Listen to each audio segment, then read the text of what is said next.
Ya Allah, Ya Rahman, Ya Rahim, Ya Malik, Ya Quddus.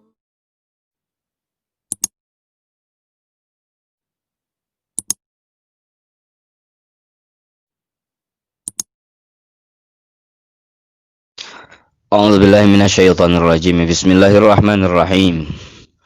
Al-mukarramun rahimakumullah. Alhamdulillah wa syukru ala ni'amih, atas izin dan perkenan dari Allah Subhanahu wa taala bahwa kita ditakdirkan untuk bisa melaksanakan kegiatan daurah satu hari mendekatkan diri kita kepada pedoman kita kitab suci Al-Qur'anul Karim, yang tujuan intinya kita akan memetik hikmah dan beragam ilmu plus wawasan berkaitan dengan kepedulian kita terhadap kitab suci kita. Tiba saatnya kita membahas pada urutan surat yang kedua dalam Al-Quranul Karim yang disebut dengan surah Al-Baqarah. Al-Baqarah ini Syekh Ali As-Sobuni mengatakan bahwa madaniyatun bila khilafin, termasuk kelompok surat Madaniyah tanpa adanya ikhtilaf. Tetapi kita temukan dalam Marah Rubed, tafsir munirnya Syekh Nawawi, beliau mengatakan bahwa justru Al-Baqarah ini bukan hanya Madaniyah murni, tapi juga tercampuri surah Makkiyah. Ala kulli hal, wahya min awail manuzila. Al-Baqarah termasuk daripada kelompok surat-surat awal yang diturunkan di Madinah Munawwarah, dan juga min atwal suar Quran alal itlaq. Secara mutlak bahwa Al-Baqarah merupakan salah satu surat Al-Quran yang memiliki jumlah ayat terpanjang. Jumlah ayatnya kita tahu bahwa Al-Baqarah 287 ayat, kalimatnya ada 3100 kalimat, sementara hurufnya ada 25.500 huruf. Wajah tasmiyah atau alasan kenapa dinamai dengan surah Al-Baqarah, Al-Fakir mengambil referensi daripada kitab Sofwatut Tafasir Muhammad Ali As-Sobuni. Beliau mengatakan sumiyati surah Al-Karimah surah Al-Baqarah ihya'an li dzikratil mu'jizat Al-Baghirah, bahwa untuk menghidupkan mukjizat besar yang muncul di zaman Nabi Allah Musa alaihi salatu wassalam. Kita tahu pada ayat ke-73 dan sampai dengan 76 Allah mengkisahkan kepada Nabi kita Muhammad melalui Al-Quranul Karim, dulu terjadi pembunuhan misterius di zaman Nabi Allah Musa. Tidak diketahui siapa yang membunuh salah satu masyarakat Bani Israel. Lalu kemudian mereka fa'aradul amr ala Musa la'allahu yu'arriful qatil. Mereka mengadukan hal itu kepada Nabi Allah Musa, yang mereka sendiri memang mengenal Nabi Musa memiliki mukjizat atau keajaiban dan kelebihan-kelebihan, agar supaya bisa mengungkap siapa pembunuh misterius tersebut. Lalu Nabi Allah Musa pun munajat kepada Allah, dan ketika bermunajat fa'auhallahu ilaihi ayyamurahum bidzibhi baqarah. Allah memberikan wahyu kepadanya untuk menyembelih seekor baqarah, sapi atau sapi betina, wa ayyadribul mayit bijuz'in minha, lalu salah satu juz daripada hewan baqarah tersebut nanti dipukulkan ke si mayit atau ke tubuh jenazah, payah ya biidnillah, insyaallah nanti dia akan hidup kembali atas izin Allah Subhanahu wa taala, wa yukhbirahum anil qatil, dan insyaallah dia setelah hidup akan bisa mengungkap siapa yang melakukan pembunuhan tersebut. Maksud inti daripada Allah menyampaikan kisah ini dalam surah Al-Baqarah, wa takunu burhanan ala qudratillahi jalla wa ala, menunjukkan dalil bahwa kemahakuasaan Allah Subhanahu wa taala fi ihya'il khalqi ba'dal maut. Nanti Allah akan mampu untuk menghidupkan orang-orang yang yang sudah mati, dihidupkan kembali oleh Allah Subhanahu wa taala, yang selama ini tidak diyakini dan tidak dipercayai oleh kalangan kaum musyrikin Makkah yang didakwahi oleh Nabi Karim Muhammad sallallahu alaihi wasallam. Ayat itu nanti kita temukan wa idz qala rabbuka innallaha ya'murukum an tadhbahu baqarah qalu atatahiduna huzwa qala a'udzubillahi an akuna minal jahilin, dan seterusnya. Berikutnya, saudara-saudariku yang dirahmati Allah, wa hadhihi surah tu'ni bijadil tasyri'. Kandungan daripada surah Al-Baqarah banyak sekali menyampaikan tentang penetapan hukum-hukum syariah. Kita tahu bahwa di dalamnya insya Allah kita akan menemukan pembahasan tentang hal yang berkaitan dengan akidah, baik itu tentang uluhiyah, ar-risalah, al-mughayyabah, plus penyuguhan dalil-dalil otentik dari Allah Subhanahu wa taala yang sebetulnya terang benderang tidak bisa dibantah bagi orang-orang yang berpikir. Kemudian juga nanti disampaikan tentang beberapa penetapan hukum syariah baik dalam ibadah, muamalah, akhlak, umur zuwaj, at-thalaq, al-iddah, dan hukum-hukum syariah yang lainnya. Kemudian juga menurut penjelasan Imam Mujahid, arba'u ayatin min awali hadhihi surah nuzilat bil mu'minin. 4 ayat yang terdapat pada bagian awal surat ini Allah sampaikan tentang kriteria mukminin. Kemudian wa ayatani ba'daha nuzilata fil kafirin, 2 ayat berikutnya Allah turunkan menjelaskan tentang perilaku kaum kafirin, dan 13 ayat berikutnya Allah sampaikan tentang bagaimana perilaku dan kelakuan orang-orang munafikin. Ini sebagian daripada kandungan surat Al-Baqarah. Adapun bab kisah, Allah menyampaikan dalam surah ini tentang apa? Fadzakarat kisah Abil Bashar Adam alaihi salatu wassalam. Allah pun menyampaikan sedikit kisah daripada Nabi Allah Adam alaihi salatu wassalam. Walaupun secara umum ini surah Al-Baqarah membahas tentang kelompok Bani Israel yang disebut dengan golongan Al-Yahud.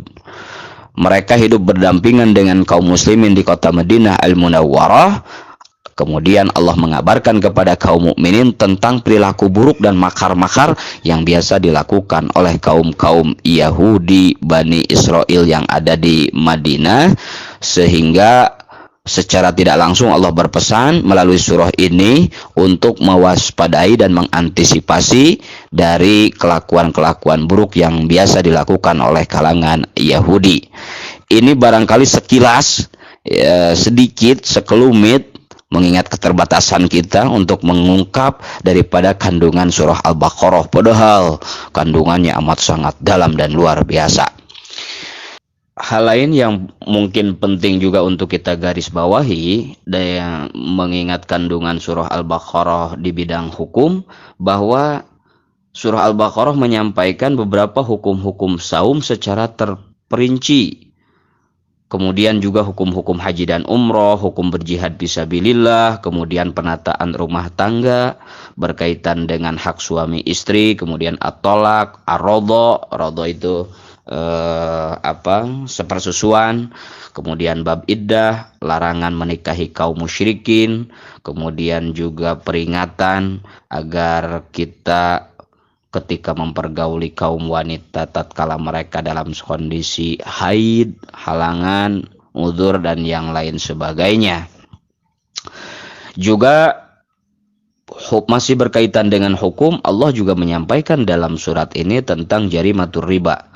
Bagaimana hukumnya riba yang amat sangat membahayakan bagi setiap pelakunya, termasuk dari kalangan-kalangan lain, itu saksinya, kemudian juga yang memberikannya, penolongnya, yang memiliki kontribusi terhadap keberlangsungan hukum riba itu. Itu kita akan temukan banyak hukum di dalam surah Al-Baqarah.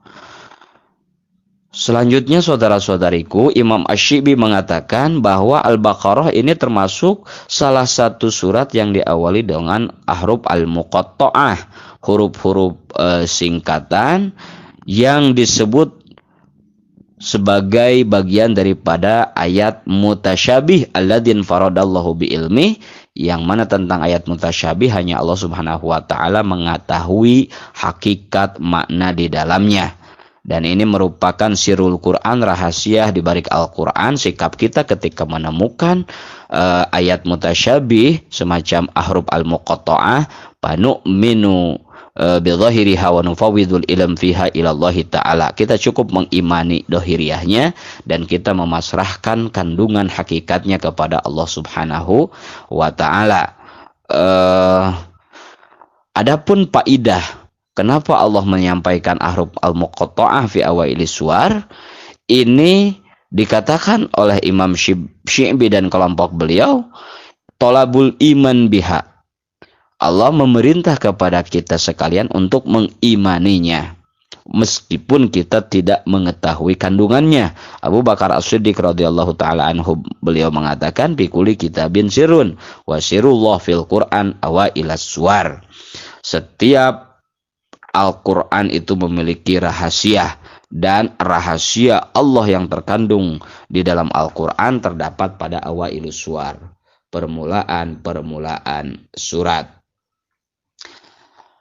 Saudara-saudariku yang dirahmati oleh Allah Subhanahu wa taala, lebih lanjut Imam Al-Qurtubi beliau berkomentar, ahsanu maqila fil mutasyabih wal muhakkam, sikap yang paling aman dan yang paling bagus ketika kita menemukan ayat mutasyabih ataupun ayat muhakkam, ini kita cukup tafwid saja kepada Allah Subhanahu wa taala dalam pemaknaan hakikinya.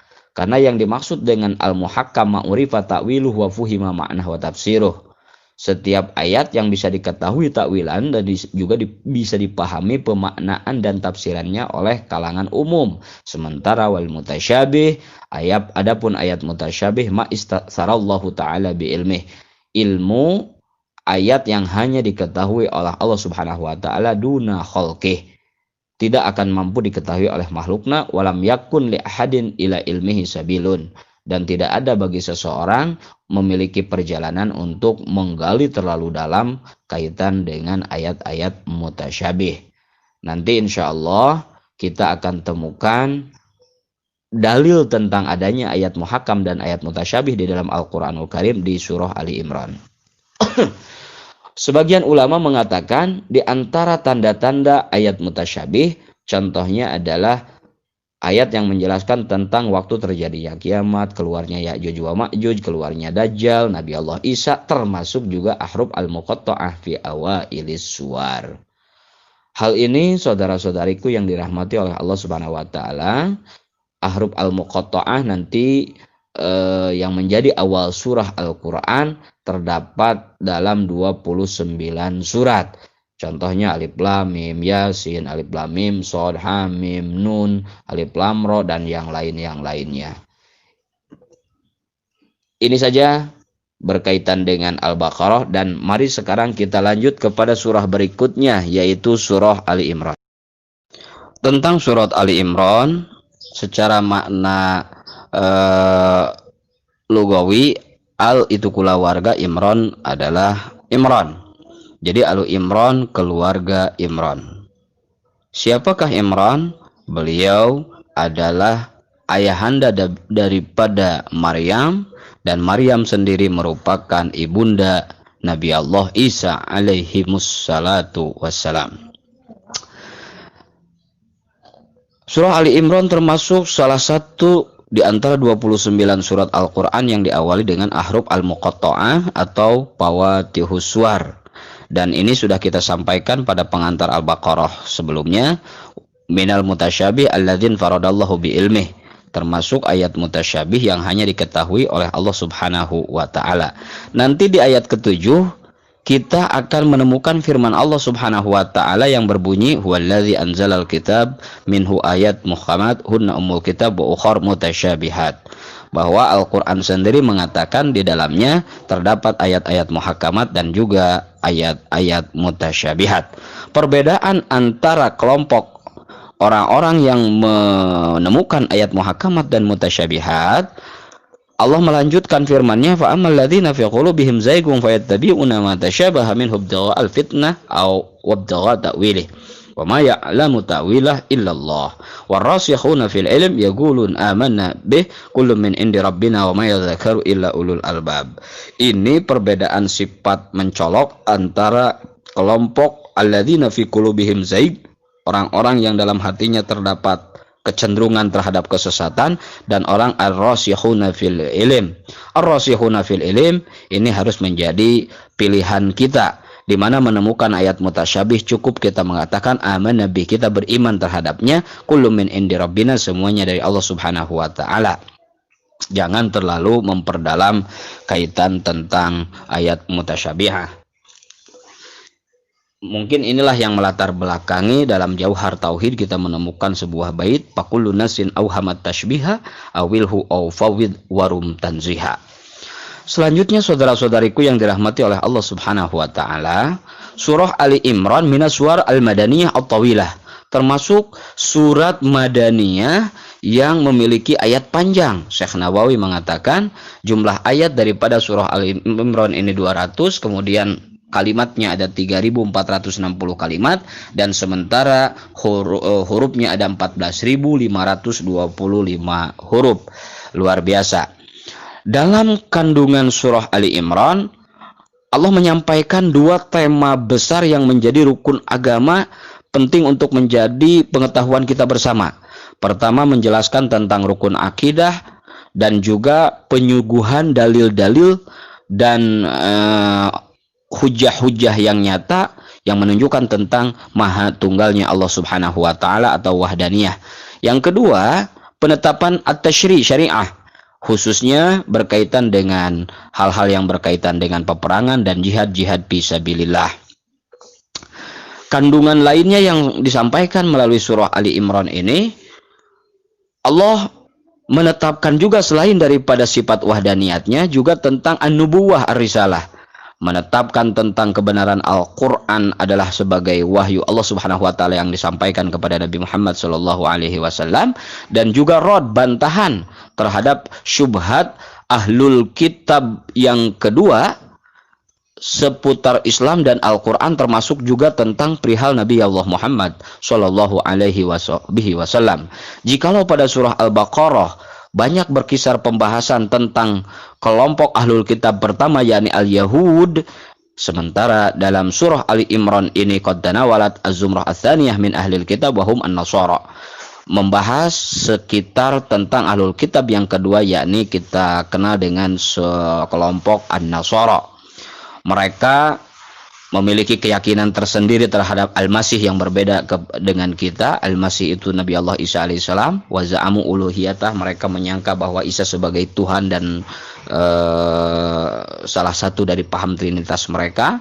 Dan juga mereka wa kadzdzabu bi risalah Muhammad wa ankarul Quran, membohongkan tentang risalah Nabi Muhammad dan juga Al-Quranul Karim. Bahkan hampir setengah daripada kandungan surah Ali Imran ini membahas tentang hal itu. Hal lain yang juga Allah sampaikan melalui surah Ali Imran ini banyak menjelaskan tentang sebagian hukum-hukum syariah, semacam kewajiban haji, kemudian jihad, umur riba, hukum mani'i zakat, orang yang enggan berzakat, dan juga sedikit atau sekilas membahas tentang beberapa peristiwa peperangan yang dialami oleh kaum muslimin. Di antaranya adalah perang Badar, perang Uhud, termasuk hal-hal yang menimpa kaum mukminin pada peristiwa peperangan-peperangan itu. Kita tahu bahwa ketika Badar, kaum muslimin dalam jumlah pasukan yang tidak terlalu banyak tetapi mampu mengalahkan kekuatan kaum kufar, sementara pada peristiwa Uhud itu terjadi sebaliknya. Ini Allah sampaikan kisah itu secara singkat dalam surat Ali Imran ini. Insya Allah nanti kita akan menemukan beberapa hal yang berkaitan dengan hal itu. Dinamai surah Ali Imran liwurudi dzikri qissah tilkal usrah al-fadilah Ali Imran, karena dalam surah ini Allah mengkisahkan tentang keluarga teladan dan utama, yakni keluarga Imran. Tadi disampaikan Imran ini sebagai ayahanda Maryam. Maryam adalah Ummu Isa, ibunda Nabi Allah Isa alaihi salatu wassalam. Nanti kita temukan di ayat ke-32 dan sampai dengan 74, agak panjang. Allah nyatakan innallaha astafa Adam wa Nuha wa ala Ibrahim wa ala Imran alal alamin. Jadi keluarga Imran termasuk salah satu keluarga yang dipilih oleh Allah Subhanahu wa taala. Secara khusus juga dalam surah ini menyampaikan tentang bagaimana peristiwa kehamilan istri Imran yang bernama Hannah. Beliau ini kan awalnya dinyatakan sebagai akir. Istilah kita mengatakan semacam mandul, diklaim mandul. Tidak memiliki, belum pernah melahirkan sebelumnya dan memang dinyatakan tidak akan memiliki keturunan. Tetapi di bawah kekuasaan Allah Subhanahu wa taala tidak ada hal yang mustahil baginya. Di saat usia senja mereka, Hannah istri Imran binti Fakud ya, ternyata ditakdirkan oleh Allah Subhanahu wa taala untuk mengandung calon bayi yang kelak akan menjadi pilihan Allah Subhanahu wa taala, yakni Maryam. Jadi satu ketika Hannah ini bernazar, Allahumma inna laka alayya nadran, ya Allah aku memiliki nazar untukmu, andaikan engkau memberikan aku rizki anak, aku akan sodakohkan anakku ini ke Baitul Muqaddas untuk menjadi pelayan Baitul Muqaddas. Tapi ternyata ketika itu ditakdirkan oleh Allah Subhanahu wa taala, Hannah mengandung, bayi yang dilahirkannya ternyata adalah berjenis kelamin perempuan, yakni Maryam. Berdasarkan adat kebiasaan yang berlaku untuk pelayan Baitul Maqdis pada waktu itu, salah satu syaratnya haruslah laki-laki, tapi Allah menentukan ternyata Hannah melahirkan perempuan, yakni Maryam.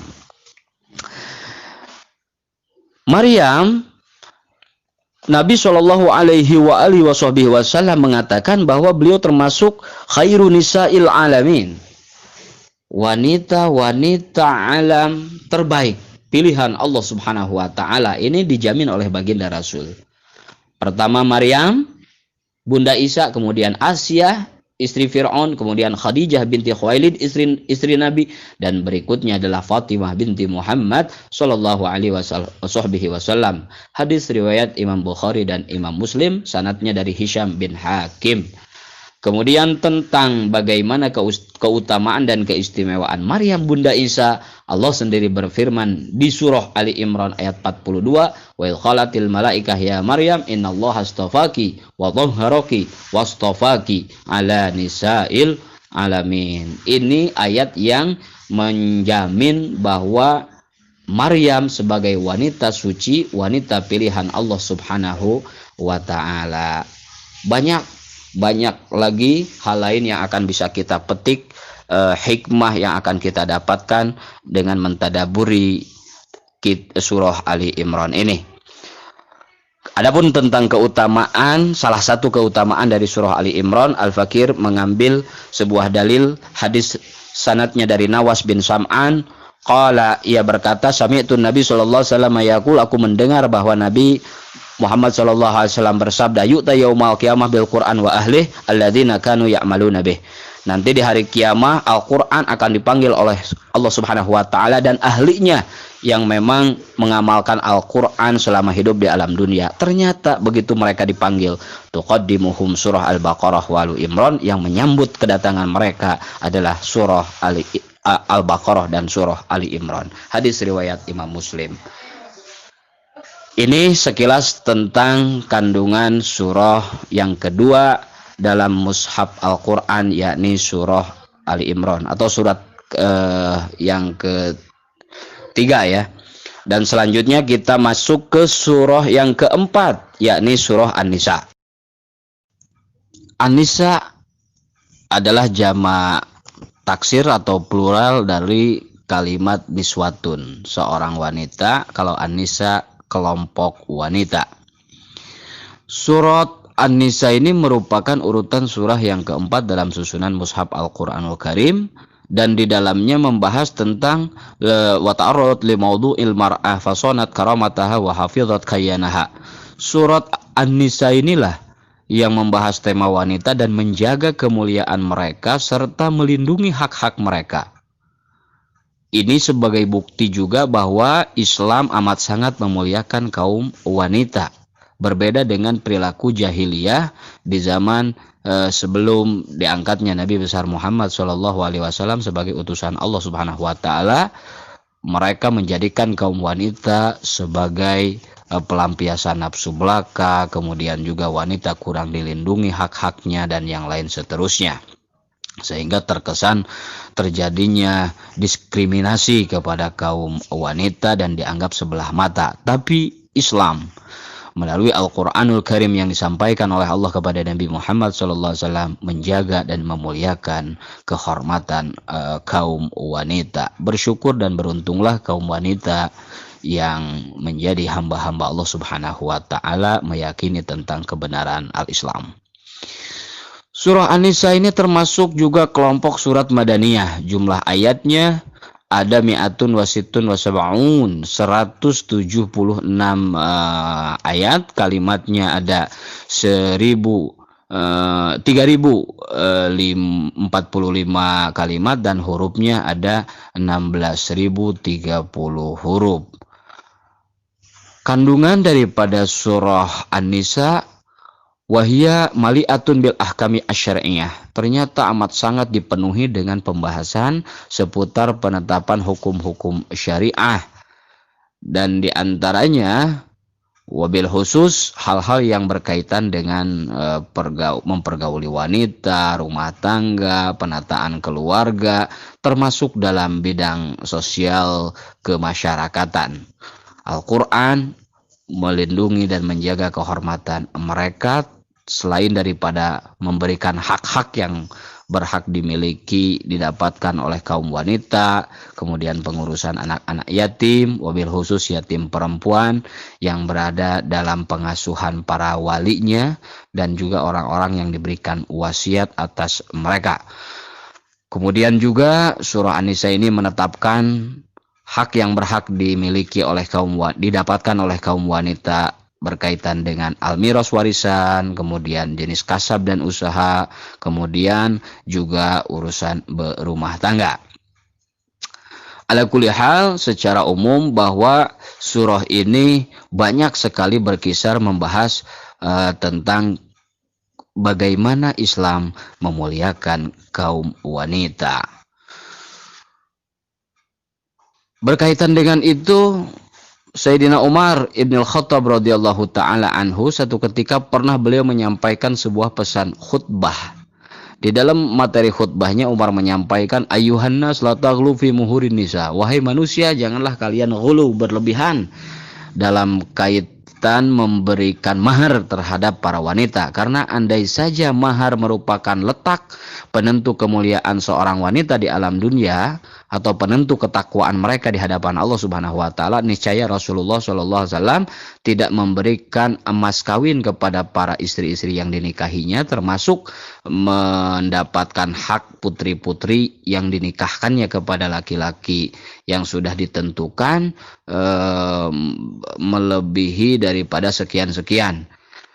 Ketika mendengar pesan khutbah itu, tiba-tiba faqamat ilaihim imra'ah. Ada seorang wanita berdiri, kemudian dia memprotes. Faqalat, ya Umar, yu'dina Allah wa tuharimuna. Wahai Umar, bukankah mahar itu merupakan pemberian dari Allah Subhanahu wa taala bagi kami, hak untuk kami? Kenapa engkau menghalanginya, wahai Umar? Allah Subhanahu wa taala berfirman, wa ataitum ihdahunna qintara fala ta'khudhu minhu syai'a. Ini firman Allah, kata si wanita tersebut. Mendengar protes dari wanita itu, maka Umar pun berkata, asobat imra'ah wa akhtoha Umar. Dalam hal ini wanita itu benar adanya, sementara Umar mengalami kekeliruan. Oleh karena itu mohon maaf atas kekeliruan kami. Subhanallah, Umar menerima kritikan dari kaum wanita.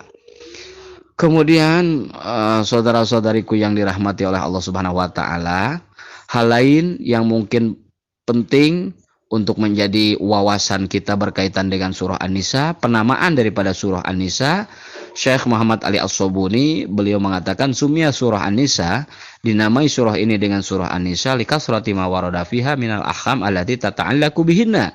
Banyak sekali ayat-ayat yang beredar menjelaskan tentang hukum-hukum yang berkaitan dengan kaum wanita yang tidak kita temukan dalam pembahasannya dalam surah-surah yang lain di dalam Al-Qur'anul Karim. Sehingga sebagian ulama mengatakan bahwa An-Nisa ini merupakan surah An-Nisa'il Kubra yang membandingi surah An-Nisa'us Sughra. Jadi ada dua penyebutan ulama untuk surah An-Nisa. Pertama Nisa'ul Kubra, yang kedua Nisa'us Sughra, yang di dalamnya sama-sama membahas tentang hak-hak yang berhak didapatkan oleh para kaum wanita. Satunya dalam surah At-Tolak, nanti kita akan menemukan di sana. Kemudian juga satunya lagi di sini. Tetapi di dalam surah An-Nisa lebih banyak Allah Subhanahu wa taala menyampaikan tentang hak itu. Ini sekitar wawasan surah An-Nisa, dan berikutnya kita lanjut ke surat yang kelima, yakni surah Al-Maidah. Secara harfiah, Al-Maidah itu maknanya al-khuwan alladzi alaihi ta'am. Meja makan yang di atasnya terdapat makanan, jadi as-sufrah. Fa illam yakun alaihi ta'am falaysa bimaidah. Jikalau di atasnya tidak terdapat makanan, hidangan, buah-buahan, dan yang lain seterusnya, maka itu belum dinamai maidah. Ini makna harfiah dari Al-Maidah. Adapun yang dimaksud dari Al-Maidah dalam surah ini adalah kisah Maidah yang diminta oleh sahabat Hawariyun, sahabat setia Nabi Allah Isa bin Maryam alaihi wassalatu wassalam. Mereka satu ketika meminta kepada Nabi Isa untuk sebuah mukjizat yang akan bisa menjadikan tambah mantap dan iman mereka, kepercayaan mereka kepada Nabi Allah Isa benar-benar sebagai utusan Tuhan, utusan Allah Subhanahu wa taala. Kisah ini merupakan kisah yang ajaib dan luar biasa, karena di sana dikatakan oleh Syekh Muhammad Ali As-Sobuni listimaliha ala ayatin katsirah walut bi azimin minallahil aliyil kabir. Jadi mencakup kepada tanda-tanda kebesaran Allah yang amat sangat banyak selain daripada kasih sayangnya yang luar biasa. Nanti ayat itu akan kita temukan di ayat ke-111, 112. Wa id auhaitu ilal hawariyyin aminu bi rasuli, dan nanti id qalal hawariyun ya Isa bin Maryam hal yastati'u rabbuk ayunazzila alaina ma'idatan minas sama. Kata sahabat Hawariyun, wahai Isa putra Maryam, apakah Tuhanmu Allah Subhanahu wa taala sanggup untuk menurunkan maidah dari langit kepada kami? Nah, mendapat permintaan itu, maka Nabi Allah Isa alaihi wassalam bermunajat kepada Allah Subhanahu wa taala, dan Allah pun mengabulkan harapan dan keinginan atau permintaan yang diminta oleh sahabat-sahabat Hawariyun. Turun hidangan jamuan dari langit, yang ini menunjukkan mukjizat, salah satu mukjizat yang dimiliki oleh utusan Allah Subhanahu wa taala, yakni Isa bin Maryam. Surah Al-Maidah minas suwar al-madaniyah at-tawilah, masih termasuk kelompok surah madaniyah yang memiliki jumlah ayat panjang. Dikatakan oleh ulama bahwa jumlatu ayatiha ishrun wa mi'ah atau mi'ah wa ishrun, ada 120 ayat. Adapun kandungan di dalamnya hampir mirip dengan pembahasan seputar surah-surah Al-Madaniyah dalam bidang syariah. Sama halnya dengan surah Al-Baqarah, An-Nisa, Al-Anfal, dan tentang kisah Ahlul Kitab, juga tentang Yahudi wan Nasara dan yang lainnya. Berkaitan dengan ahkam atau hukum, dalam surah Al-Maidah Allah sendiri banyak menyampaikan tentang beberapa hukum yang menjadi aturan pranata sosial kehidupan bermasyarakat umat manusia. Di antaranya nanti kita akan menemukan tentang ahkamul uqud, hukum-hukum perjanjian, adzabaih, penyembelihan, as-shayd, al-ihram, pernikahan ahlul kitab, kemudian ar-ridah murtad, hukumnya toharoh, hukuman mencuri, kemudian hukumnya membuat kerusakan di atas muka bumi, hukum khomer, maisir, kifar mabuk, judi, khomer, kemudian kifaratul yamin, qatlus said bil ihram, bagaimana larangan berburu di waktu ihram, kemudian hukum wasiat ketika menjelang ajal tiba, dan hukum orang yang meninggalkan mengamalkan syariat Allah Subhanahu wa taala dan hukum-hukum yang lainnya.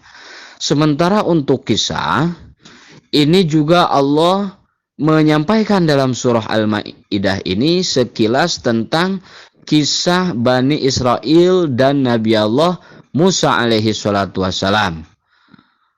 Termasuk juga ada kisah dua putra Adam yang kita kenal dengan Qabil dan Habil, terjadinya peristiwa pembunuhan pertama di muka bumi yang diawali dari kejadian mereka. Ini secara singkat akan kita temukan kisah tersebut dalam surah Al-Maidah ini. Hal lain yang berkaitan dengan surah Al-Maidah, keutamaan, di antara keutamaannya Al-Fakir mendapat sebuah hadis dari Abdullah ibn Umar bin As radhiyallahu taala anhu. Beliau mengatakan, unzilat ala Rasulillah suratul Maidah wa huwa raqibun ala rahilatih. Diturunkannya surah Al-Maidah kepada Nabi ketika itu Rasul sedang berada di atas kendaraan yang biasa beliau tunggangi, unta, qaswah itu namanya ya. Falam tastati an tahmilah. Ternyata kendaraan yang ditunggangi oleh Rasulullah SAW tidak sanggup untuk memikul beban berat yang seolah ia rasakan dalam pundaknya. Akhirnya panazala anha, Rasulullah pun turun dari atas kendaraannya atau hewan tunggangan yang biasa beliau tunggangi.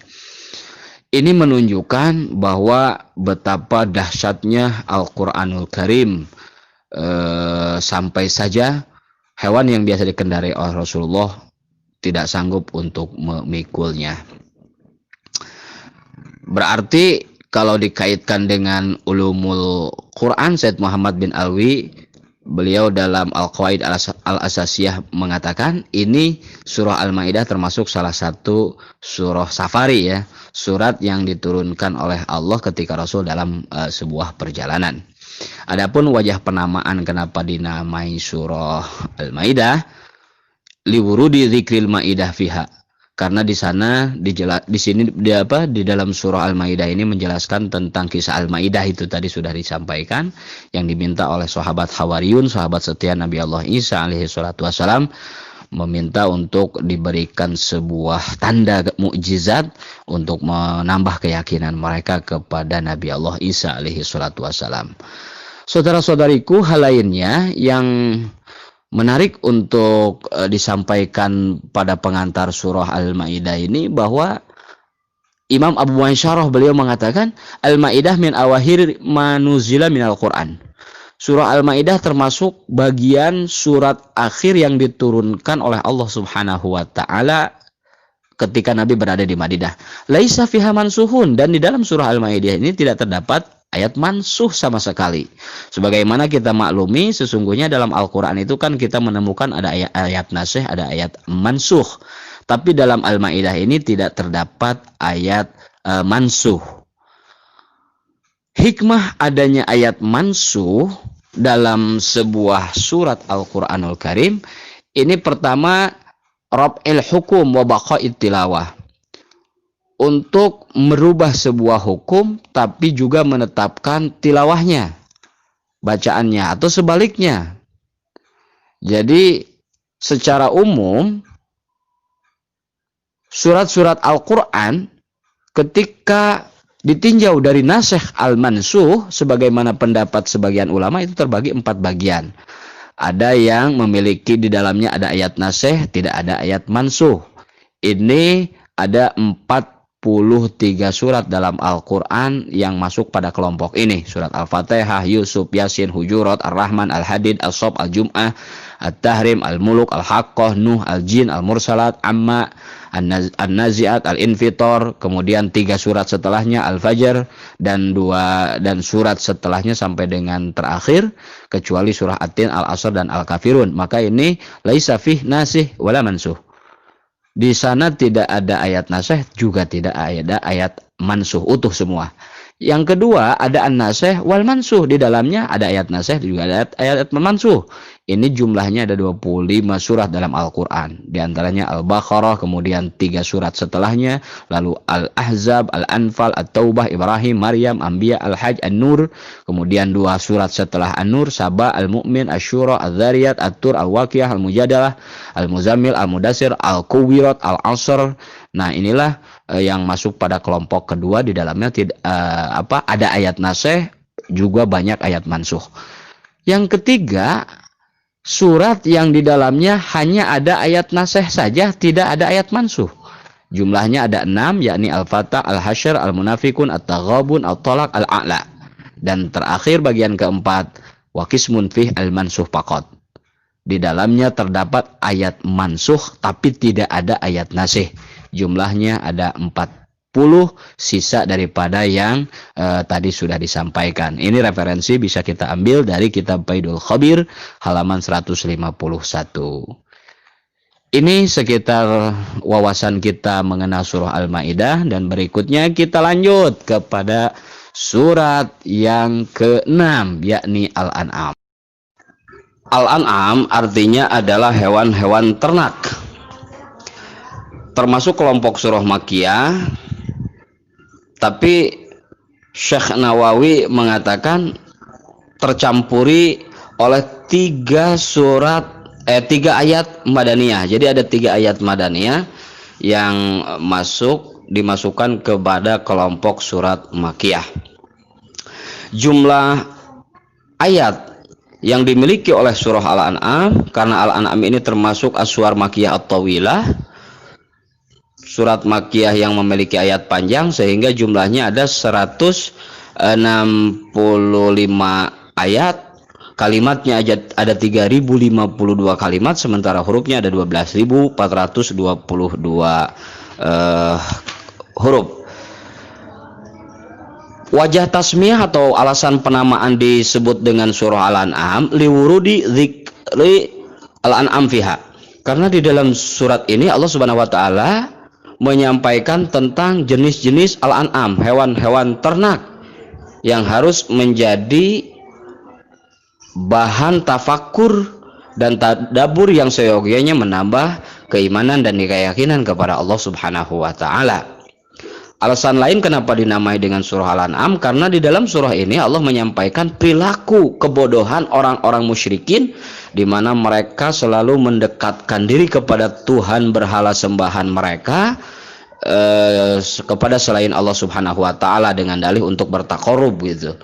Wa ja'alu lillah mimma dzara'a minal haras wal an'am nasiba. Jadi sebagian dari hasil hewan ternak kemudian pertanian yang mereka tanam, pada saat panen tiba selalu dipersembahkan kepada berhala Tuhan-Tuhan sembahan mereka yang diagung-agungkan sebagai persembahan sesuguh dan yang lain sebagainya. Nah, adapun tentang kandungan surah Al-An'am ini berbeda dengan surah Al-Baqarah, Ali Imran, An-Nisa, Al-Maidah yang merupakan surah-surah Madaniyah. Di sana terdapat banyak hukum selain dari bab akidah yang dibahas, tapi dalam Al-An'am ini hampir tidak ditemukan tentang penetapan at-tasyri'. Hal ini kita maklumi bersama karena Al-An'am merupakan bagian daripada kelompok surat Al-Makkiyah, sehingga tema besar yang disampaikan pun haulal aqidah wa usulul iman, beredar seputar akidah dan juga pokok-pokok keimanan, meskipun dengan uslub dan gaya yang berbeda-beda. Luar biasa bagaimana penelaahan para ulama menyampaikan kandungan surah Al-An'am ini. Secara garis besar mungkin bisa kita simpulkan bahwa materi yang disampaikan dalam surah Al-An'am berkisar tentang al-aqidah yang di dalamnya membahas tentang tema tauhid uluhiyah, kemudian ar-risalah nabawiyah, kemudian tentang al-wahyu yang disampaikan oleh Allah kepada Nabi kita Muhammad, dan juga bagaimana qadiyah ba'as wal jaza, adanya kebangkitan dan juga balasan amal setelah mati nanti. Ala kulli hal, saudara-saudariku yang dirahmati Allah Subhanahu wa taala, meski demikian ada tema menarik yang disampaikan oleh Allah melalui surah ini. Di antaranya adalah uslubut takrir dan uslubut talqin. Pertama, gaya bahasa penetapan dari hal yang berkaitan dengan akidah. Kemudian yang kedua, gaya bahasa tentang at-talqin, tata cara penyampaian hujjah atau dalil yang membuktikan tentang uluhiyah, ar-risalah, al-wahyu, al-ba'as, dan al-jaza. Biasa-biasanya dalam surah-surah yang lain kita menemukan penyodoran dalil itu secara bercecer, tetapi di dalam Al-An'am Allah Subhanahu wa taala hampir berturut-turut terus-terus menyampaikan tentang hujah-hujah yang menjelaskan tentang sifat-sifatnya. Di antaranya nanti akan kita temukan ayat huwallazi khalaqakum min tin wa huwallahu fis samawati wa fil ard. Kemudian ayat lainnya wa huwallazi yatawaffakum bil lail wa huwal qahir fawqa ibadihi wa huwallazi khalaqas samawati wal ard bil haq, dan lain sebagainya. Adapun uslub talqin ini menyampaikan dengan jelas bagaimana Al-Quran membimbing baginda Rasul SAW untuk menyampaikan hujjah, argumentasi dakwah beliau kepada kalangan kaum musyrikin yang selama ini tidak mempercayai beliau.